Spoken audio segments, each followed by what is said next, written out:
What's up, guys?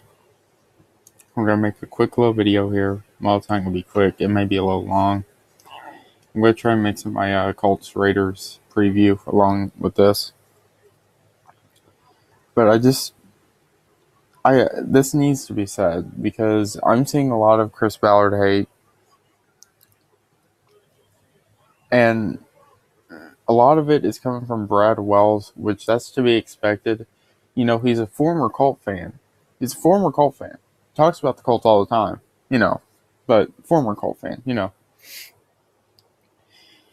I just want to get this off my chest because, excuse me, I want to get this off my chest. Chris Ballard, he's not the best at drafting. Okay, I will say that. He's not the best at drafting. But with every class, he's gotten better. Now, his first year at drafting, we got Quincy Wilson, Malik Hooker, Marlon Mack, uh, who else did we get? Oh, Jordan Wilkins. Was that this year? I don't know. But I think this was his first draft class. And I can already tell that most of these players are not going to be very good. They're not. I don't see Jordan Wilkins being our future running back. I see it like this. We're probably going to have to go out. We're either going to have to, draft a running back,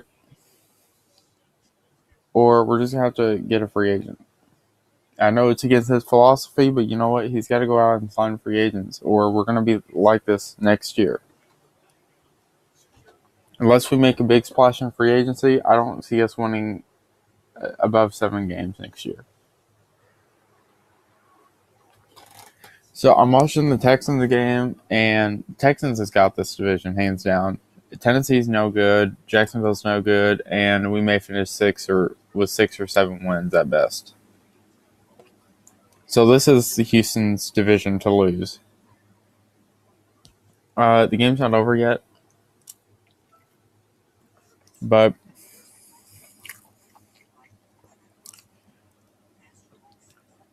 they pretty much got it.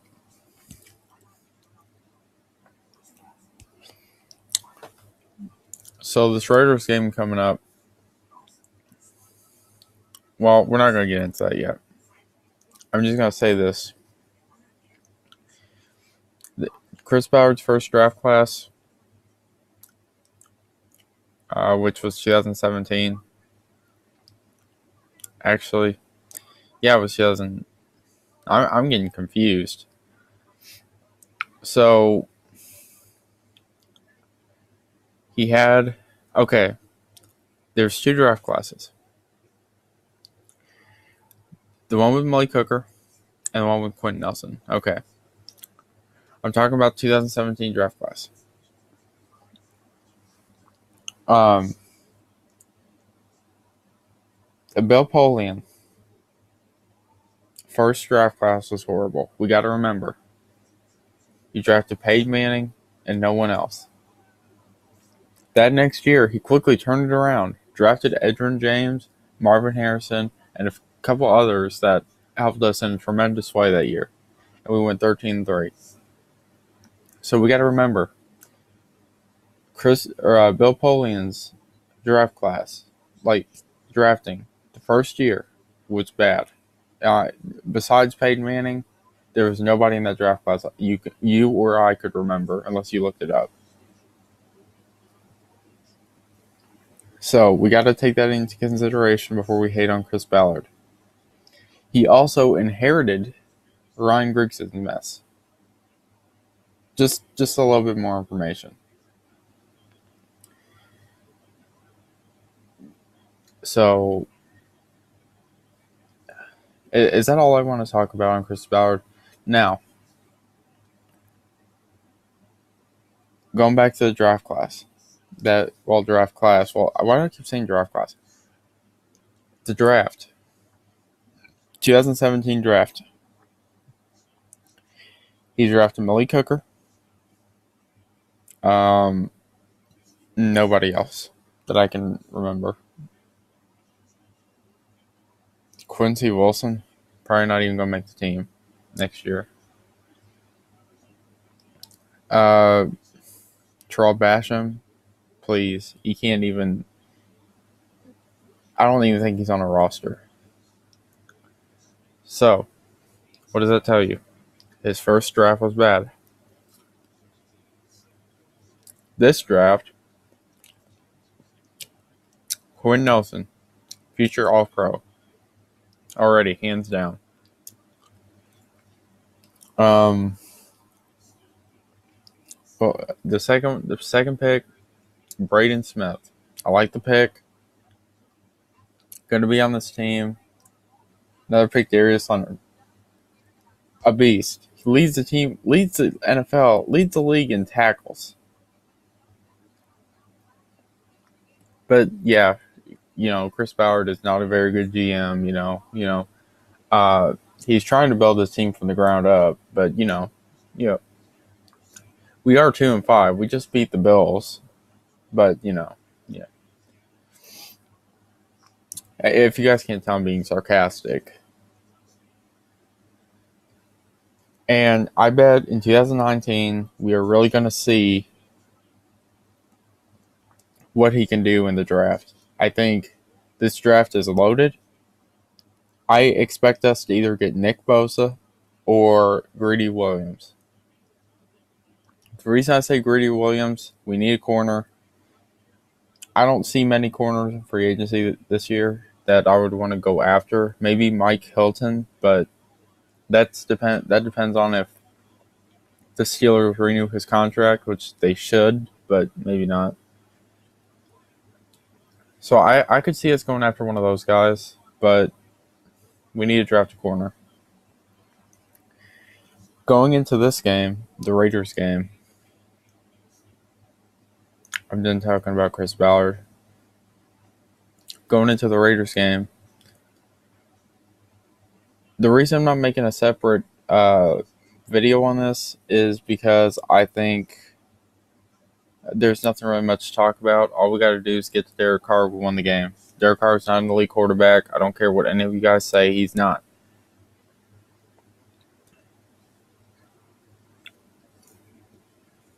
He's not a good quarterback. But that's all I got to say. I just had to get this off my chest. Chris Ballard is not a horrible GM. Now, if we go into next year and he doesn't draft good, that'd make 3 years now where he had subpar drafting. Because outside of Braden Smith, Darius Leonard, and Quentin Nelson, I don't really see anyone on the, to brag about. If he goes into season 3 and does subpar drafting, then you can say, well, maybe we should look for something else. But as of right now, I think he can turn this team around. I really do. He's already proven he knows how to deal with hard situations like the Andrew Luck injury. He knew how to deal with that. If Ryan Grigson was the GM when that happened, let's say we extended him one more year, he would have played Andrew Luck last year. We would have went probably 8-8 again. And who knows? Andrew Luck probably would never play another snap again because he would have hurt his shoulder again. And who knows what would have happened then? We probably would have lost our star quarterback. I can't apprehend some of these Colts fans. I really can't. They don't understand how you're gonna struggle. You're basically rebuilding the whole team. You got Jabal Shear's contract is going to come up in 2019. You got Marlon Mack, who I don't even think we should bring back because honestly, he had a couple good games, but you know what? He's not our future running back. He's not. And then you got uh, who else? Who else? I'm trying to think. You got Anthony Costanzo, a big question mark. Is he going to be like healthy? Is he going to be fully healthy? Should we maybe look for another tackle? Should we look for another nose tackle? Is Al Woods getting past his prime? You gotta take these all into consider. Like, you gotta take all these into factors. So Chris Ballard has a lot to do. He does, really. You guys don't see that, but that's all I gotta say. Colts fans, that if you think this way, just think of it this way. Think of like,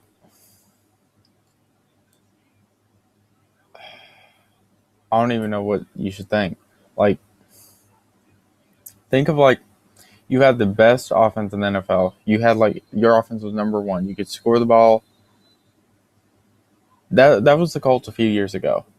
They were pretty much number one in offense, I think, with Andrew Luck.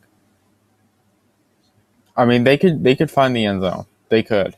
It wasn't hard, but their defense was giving up 20, 30 points a game, and that was a big reason why we were losing a number of those games. We were running a 3-4. We couldn't stop the run. 3-4 is more of a passing. We didn't even stop the pass. We were like useless. So while we're scoring 20, 30 points a game, the other team's scoring like 40, 50 points a game. Just think of it that way. We're not winning any games. So with Chris Ballard saying we're going to build from the ground up, it's going to take time. He's basically speaking like a professional. More, you know what? He won me over the speech that he did. Ryan Grigson was all about himself. He wasn't about the team. He didn't care. He blamed everything on Andrew Luck. About how he paid him. He had 6 years to build a defense. He didn't. It frustrates me because if we had Ryan Grigson right now, who knows where Andrew Luck would be? He probably would be on IR again this year. So that's all I got to say. And hopefully, Colts fans, you learn a thing or two after this video. But I'm done talking about Ryan Grigson and Chris Ballard being the worst GM of all time, according to some of you guys. I'm done talking about it. Don't slide into my comment section saying Ryan Grigson is the worst GM of all time, because he's not. And if I see it, your comment's just gonna get blocked, because I don't have time to deal with the retardation. I really don't. So that's it for me.